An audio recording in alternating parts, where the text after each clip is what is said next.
ਕਰਦਿਆਂ ਰਹਿਣਾ ਚੰਗਾ ਲੱਗਦਾ ਏ ਐਸ ਬਹਾਨੇ ਰਲ ਮਿਲ ਬਹਿਣਾ ਚੰਗਾ ਲੱਗਦਾ ਏ ਜ਼ਿਕਰ ਨਬੀ ਦਾ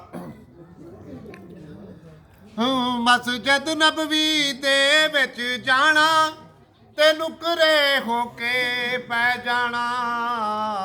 ਬੋਲਣ ਨਾਲੋਂ ਚੁੱਪ ਕਰ ਲੈਣਾ ਚੰਗਾ ਲੱਗਦਾ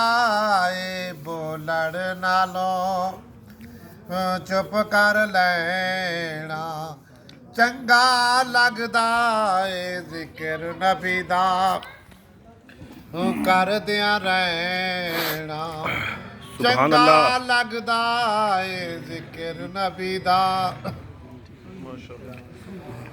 ਆਲ ਨਬੀ ਦੀ ਸੁਭਾਨ ਅੱਲਾਹ ਦੀ ਖਾਤਰ ਵਿੱਚ ਖਾੜੇ ਦੇ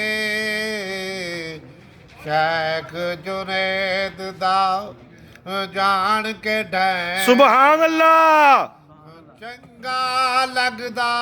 ਏ ਜ਼ਿਕਰ ਨਬੀ ਦਾ ਕਰਦਿਆਂ ਰਹਿਣਾ ਚੰਗਾ ਲੱਗਦਾ ਏ ਜ਼ਿਕਰ ਨਬੀ ਦਾ ਕਰਦਿਆਂ ਰਹਿਣਾ ਚੰਗਾ ਲੱਗਦਾ